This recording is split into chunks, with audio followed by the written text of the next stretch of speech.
guys like, Gen Z. Gen Z, What do I give that makes you think I'm a time out? Like I used to sing all the time, all my free time in school. Hey, this is the Kenyan Live Podcast.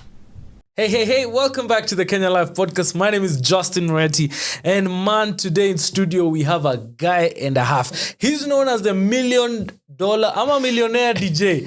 Mimi nishakuwekea hadi dora. Amen. Napokea baraka. Karibu studio. Thank you so much, Justin. How are you? I'm doing well. How are you doing? Good to be here. I'm glad. Happy New Year, man. Happy New Year. Yeah. Hata kama hii inaweza tokea March ama Haina Feb. shida. Kama hatujapatana, hata kama tutapatana August, it's still a Happy New Year. That is true. Since we have not met. That is true. Now tell us your name. My name is Hillary. Hillary. Kwa majina ya ID, tuambie majina ya ID. Majina ya ID. Hillary Raini. That is the ID names. Usani Hillas Hillary, ama you can call me the Millionaire DJ. Yes. I'm an DJ entertainer. I'm also an entrepreneur. Yeah, I was a journalist. I still am a journalist. I guess we're all journalists here, by the way. Sindio? Yeah. Karibu sana. Santa, man. You know, let me tell you a story about Hillas over here. When I met him this one time, manzeni ilikuwa sherehe USIU. It was culture night. He was playing. He was the one who is doing his set, a proper one. There's even a shot of me. Nimeinua huku mikono, I'm having a good time. Yeah? Uh-huh. So after that, then I met him at a friend's Rorashio. Shout out to Grace. By the way, you met at Rorashio. Yes. Then nikasema, watch I get this guy's number because I've been looking for a DJ for so long to have on the pod. And sasa tuko hapa leo. Sisi hao. Sisi hao tuandaa hii kitu. Sasa let me ask you a question. Yes, please. Why did you become a DJ? Why did I become a DJ? Yes. A DJ is, I think it's passion. It's a passion thing, plus the love of music. So I got exposed to DJing very early, around 2011. And then professionally now, I did it 2016, but now mainstream sasa kabisa nimeingia from 2020. Really? Yeah, sababu unajua at that time when I was starting it, I didn't have a proper direction. Alafu I didn't know how to now commercialize it or make a living out of it. Yes. So nimekuwa nikifanya a lot of things on the side. Of course, after high school I went to school, did journalism. I practiced journalism. I did video journalism. I was behind the cameras, editing, nini production. I'm very much hands-on, by the way. Then after where I was working, TV yetu tukafunga kidogo. After tufunga sana nikasema, tani hii kitu yangu ya ku-DJ hii, hebu niipatie moto, niipatie sasa ile umfu inafaa. Yeah. That's just a passion thing and a love of music. Punde, you just found yourself doing it. Hivyo tu na nikasonga tu nayo. Interesting. So, what do people completely misunderstand about you being a DJ and you being like a person on the side? You being a person on the side. Yeah. It's just that maybe mtu anadhani vile unakuanga kwa machine ndio unafaa ukue nje kwa social life. Yeah. Kama me, for example, I'm introverted, by the funnily enough. I know unashanga. I'm introverted. Ebu ngoja ati ebu stop. You're telling me the man that is behind a booth, which is by the statistically apparently here, DJs are usually very introverted. Yes. We only become extroverted once we get into that zone ya muziki. Nikiingia tu kwa zone ya muziki ndio sasa na kuwa sasa live. Ndio nakuwa tena hii kelele, but outside the music I'm very chill guy, hata siongeangi sana mimi kwa nimechill.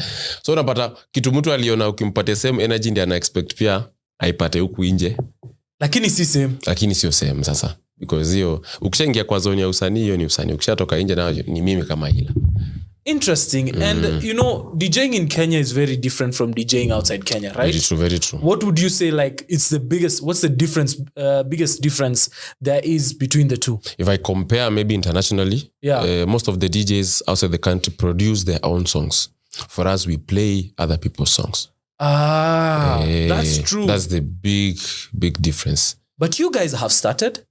Yeah, we have started, but sasa unajua, how do I say, the foundation behind making songs in Kenya haiko, plus the artists who are here already, bado tunapambana nao, play KE, do this. So over time, how do I say, we really don't have a direction per se, because most of the DJs in Kenya here, most of them are self-taught. So it's just someone has just picked something, amekuwa tu na passion, amekuwa kitafuta, but hakuja kuwa na ile proper direction ya kukuguide ama kukufunza kwamba even the DJ academies, they teach you how to DJ, but they don't teach you music production, like the basic elements of music production, you know, how to even get an inspo to make your own sound, things like those. But outside DJs now, even some Nigerian DJs, they make their own songs. You get a DJ featuring Diamond, a DJ featuring whoever. But it's something we are looking into. I think Creme de la Creme started it. Yes. But I don't know what happened. It did like 2, 3, 4, 5 songs. I don't know what happened. So but usanii pia ni ngumu tu, especially budget wise. Unajua pia muziki inataka tu budget strong sana. Kama tu kila kitu. Hata DJ inataka tu budget. So I think maybe trying to figure yourself out to make money out of this art you're doing, and also trying to reinvest it back. You're not sure if it will bring back. So unasema acha tu nifanye na hii na nimezoea tu nitakuaje. But I think there's a big difference too. We most of us don't play our own songs, we play people's songs. So we play what is already there. We don't curate a sound. Our own songs, Our own songs okay. and sounds. Interesting. You spoke about KE. Yes. Ukifika pale kwa club, ama wherever you're going to play a set, right? Is it usually because of, do you think about the Kenyan mood, ama it's a music mood?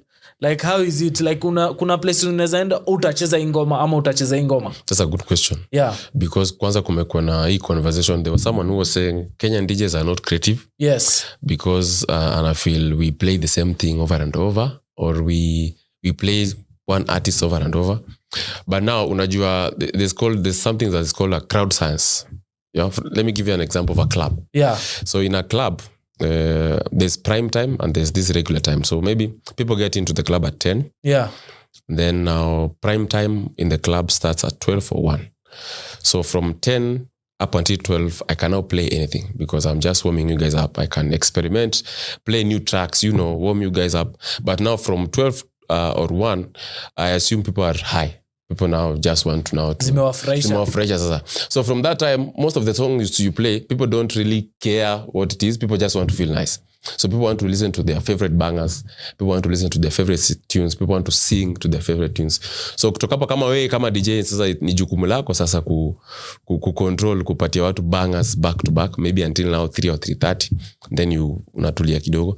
But sasa uzuri, we have a lot of bangers as Kenyans. There's a lot of Kenyan bangers. So for me, I always try to promote KE music. So of course, 80% will be Kenyan music. My set.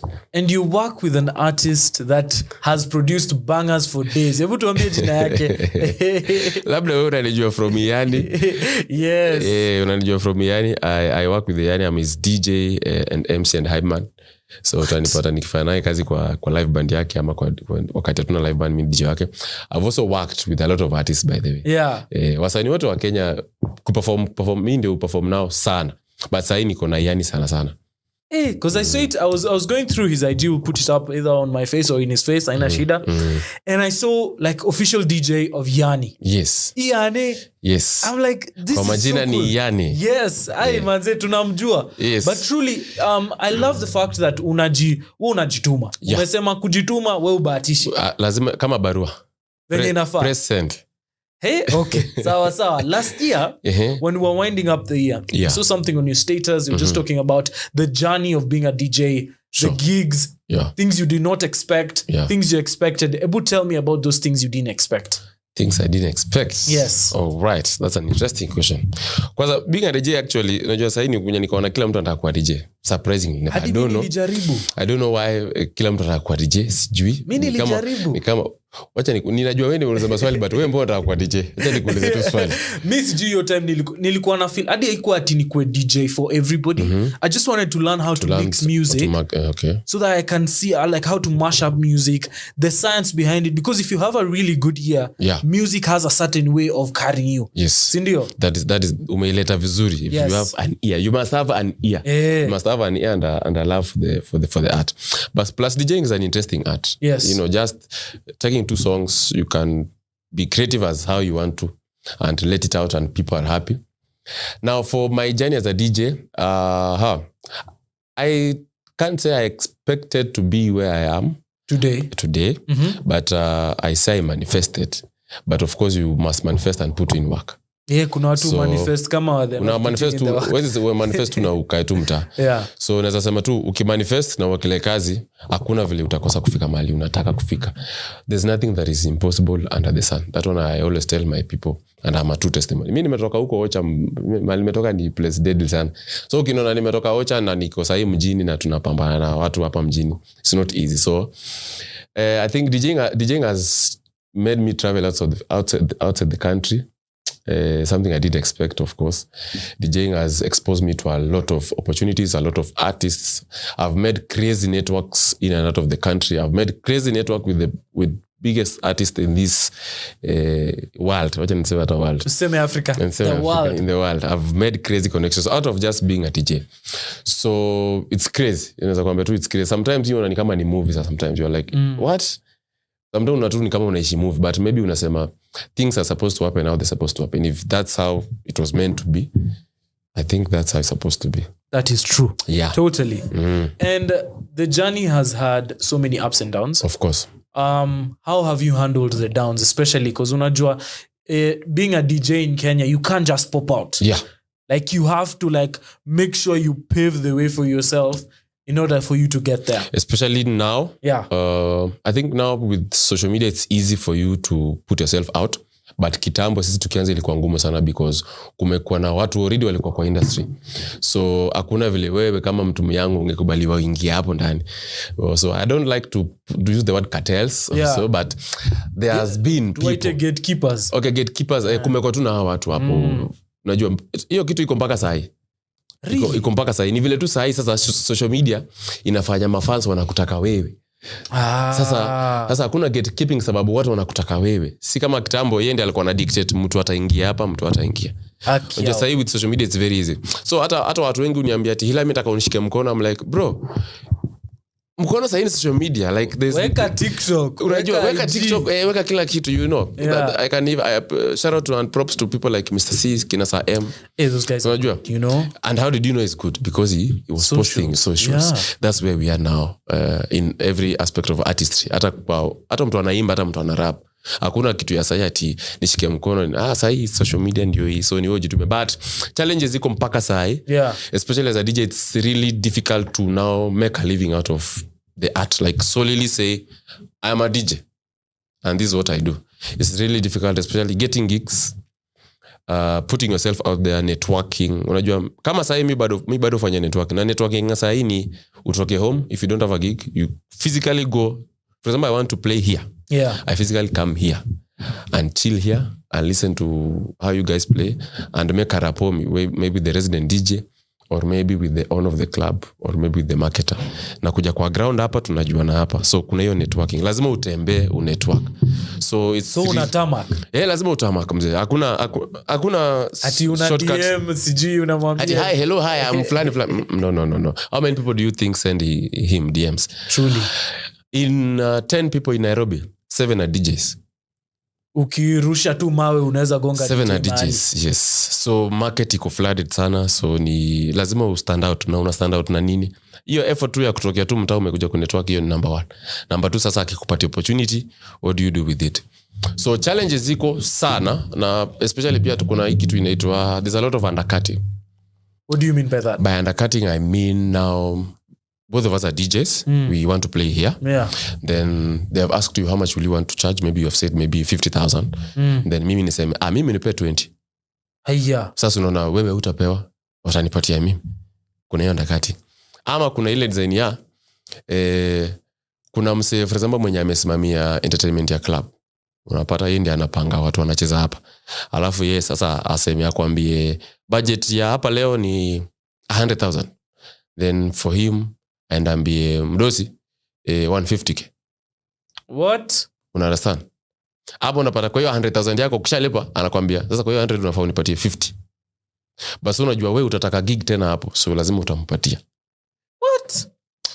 Hizo ni series 5 kusema, but it happens not even the DJing industry, in all industries. There's that undercutting, but it's rampant sana kwa the is it the DJ, even the entertainment, even the hata kwa wasanii unapata you wanna book an artist, how much will you book an artist tells you his rate is 200 or 300k.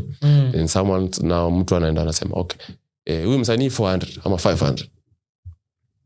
And just like that you get undercut. So there's a lot of undercutting sana. So alafu unajua industry ni competitive sana. That's why unapata wewe utasema wewe nipatie 50, ila amewaomba 70, mimi nipatie 50.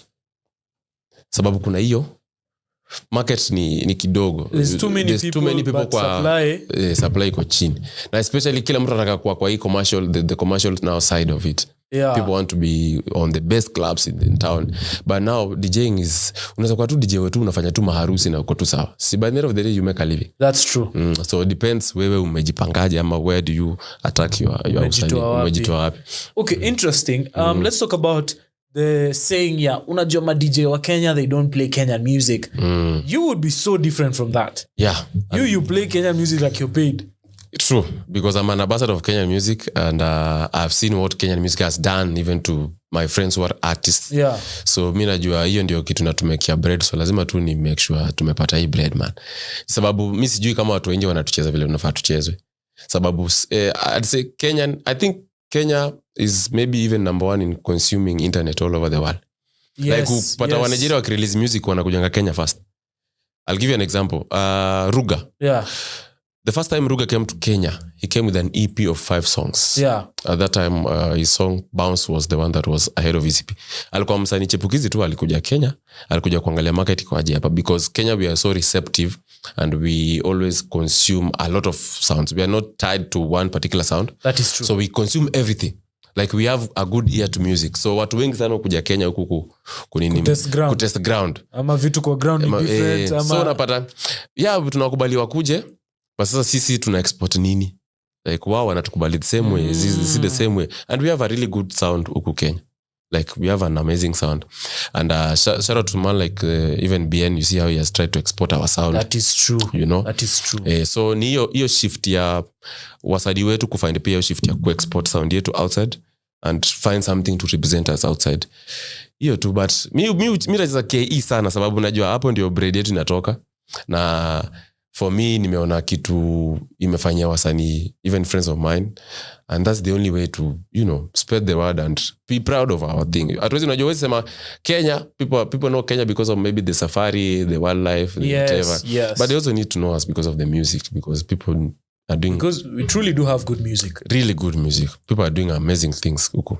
Wow, interesting. Sasa when you're there, on your booth vizuri, uko na deck yako, unapiga ngoma zako, then inafika time ya transition. Of late, hadi nimeona on your stories when you're doing, like, there's a way you're transitioning, there's this thing where you have like either I think it's a beat setup or something. How does that work? A good question. Now, sahi civil nimekwambia industry ni competitive sana. Na social media iko hapo. So I'll use Mr. C or Saem as an example. So sahi kitu Mr. C walikuja, alafu industry pia evolve. Like music is not how, or DJing has changed over time. So there's a thing what people are now doing. There's now people are now, how do I say? People are playing using the keys. People are transitioning using a lot of crazy vitu. Unaona kitu si anafanya some crazy thing. Mr. C manzi so unapata kila mtu anataka kufanya hiyo kitu. Unaelewa kuna hiyo panic ya kila mtu anataka kufanya hiyo kitu, but hatuwezi fanya sisi wote. That is true. You understand? That because C takes a lot of time and practicing. Unaona most of the time anakuwa tu amepractice. Na pia I think lazima tu kuwe na hiyo masikio ya muziki for you to even do a proper mashup or even a proper transition. You must have just that ear. Lazima kutuna hiyo unajua this song itaingiana na hii na nataka ni transition out na melody ama na beats na nini, but also in the sense of just trying to be unique in the market also. That's why unaona pia mimi nimeongeza kitu hapo kando, just trying to be unique also to add something on the art, sababu to complement it. It's a wide art, it's a broad art. Unaweza fanya vitu mingi sana. There's a lot you can do with a song. Yani ni kitu I think most of us tunafanya tu the basic thing. I think hatujafanya the maximum inafaa kufanyika. So that's why unapata try to bring in something new just to establish a new thing. Kwa tu kitu poa juu hatuwezi fanya kitu ilikuwa inafanywa kitambo bado tukiwa wakidi, same thing, play song mix play. No, we are trying to at least even cope up with what other people are doing internationally, because there's a lot of untapped potential there. Lot, especially kwa hiyo senior muziki, there's a lot. Unaweza hata plug piano ukitaka kucheza hapo keys. That is true. Hata guitar unaweza plug. You happen sana in when DJs are battling I always see some of my friends mtu anafika mahali ana plug in hata saxophone anaeka tu zimeenda anapiga, so inaonyesha there's a wide, ni vile sasa uwezi ifanya kwa club. True. Not all clubs are receptive of whatever is happening. Kuna watu wanataka tu kusikia muziki waende home, hawataki ati umefanya nini hizo fanya YouTube ama fanya mali. Unajua kuna hiyo message, people want to just to listen to music, have fun, go home. Wow, you've talked about YouTube. Yeah. Do you think that is somewhere DJing now is going? Because it's already there, but is it something that is going to be like the one thing now DJs do? Because we've seen it with a lot of European, a lot of American, a lot of lakini hawa watu anje. But Kenya, because kuna watu kama DJ Mido, Ninido, like there are a couple of people. So what do you think about that? So social media over time imekuwa hapo kama as a way of marketing. So a lot of DJs used to do mixtapes, but they never used to put it up on YouTube. Now there's a big shift that happened after COVID. Yeah. Everyone now shifted to YouTube. That's why there's a lot of YouTube DJs who came up. Not YouTube DJs per se, as in people knew them from YouTube. So kulikuwa na hiyo shift after COVID, kila mtu akakimbilia YouTube sasa, because YouTube is easy to market yourself. That is true. It's easy to just record something, put out. Shida ni kila mtu sasa amekimbia hapo. Not in a bad way. Ni ile kitu kama Mkenya akianza kitu moja, so kila mtu hardware, huyu mwingine anafungua sababu hardware. Unadhani labda utakuwa successful sababu umeona huyu alianza YouTube akatoka. So inakani kama pia wewe ukianza utatoka. So kila mtu anataka kufanya hiyo kitu overtime. But I'll urge people to use it as a way of just a marketing tool. We fanya tu kitu yako weka hapo, you never know who's watching. It's quite the center. Now I'll give even a secret. Hizo YouTube sets ni important for shows za nje. People outside the country now watch what we do through YouTube. Like a lot of hizi show watu wanafanya Australia, wapi London, watu wanafanya reference na mixes za YouTube. So YouTube ni avenue poa na ni avenue I think everyone should ingia hapo, but as a DJ inakuwa ngumu kidogo because unajua unacheza ngoma za mtu. Number one, you're not playing your own songs. So a lot of times copyright is with you. Yeah. Copyright na kushika mashati hapo, uwezi monetize na ngoma ya mtu. Alafu production, kufanya tu production pia sio easy, getting a whole recording, cameras, nini, not everyone has access editors, to producers. It's an entire, so budget wise pia lazima kuwa dedicated kuwekelea kitu. But nimeona shift ya watu wengi kuingia hapo, na ningeaje watu wengi pia waingie hapo. But as marketing just ingia hapo kujimarket. Wewe just me to social media how do I say, I archive my things on social media, but I also use them as a marketing thing. I just put my things online. That's what I do. Because it's your own library at the end of the day. Nataka tu it's my own, nataka tu search Hill inatokea juu. Nimeweka vitu hapo mingi, but ukiweka na ile mentality nataka niweke hii ndio nipate views, itaku disappoint sababu utaweka kitu uone hapo kuna 10 views, then over time you invested in production, you had an entire crew, lights nini, alafu kuna 10 views. It's disappointing, but ukitake positively, it's like, because the more you keep on doing it, the more you are better. The more you keep on doing it, the more you are better. So wewe wekeleza vitu hapo as many as you can. Okay, as we wrap it up, yes, niko na 2 more questions. Yes, please. Today is going to be a bit of a longer episodes kama najua wamezoea short and sweet. All right. Aya, quick one. Yeah.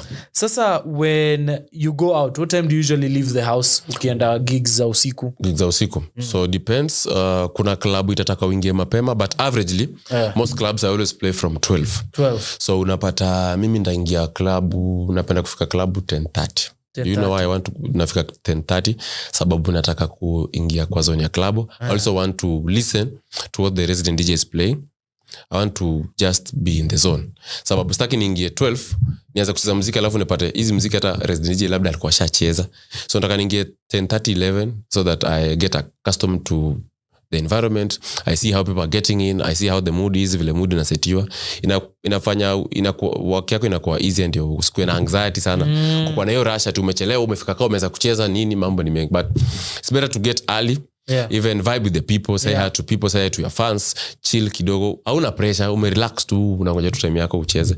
So I always get 10:30 hapo, 11 tufanye promo nini, waambie watu kwa hapa nini, marketing. It's also good for the club, also for their marketing side, so that wewe kama DJ umefanya part yako. Isikuwe tu you just came 12, you're supposed to play 12, you are there at 11:59, you just play and went.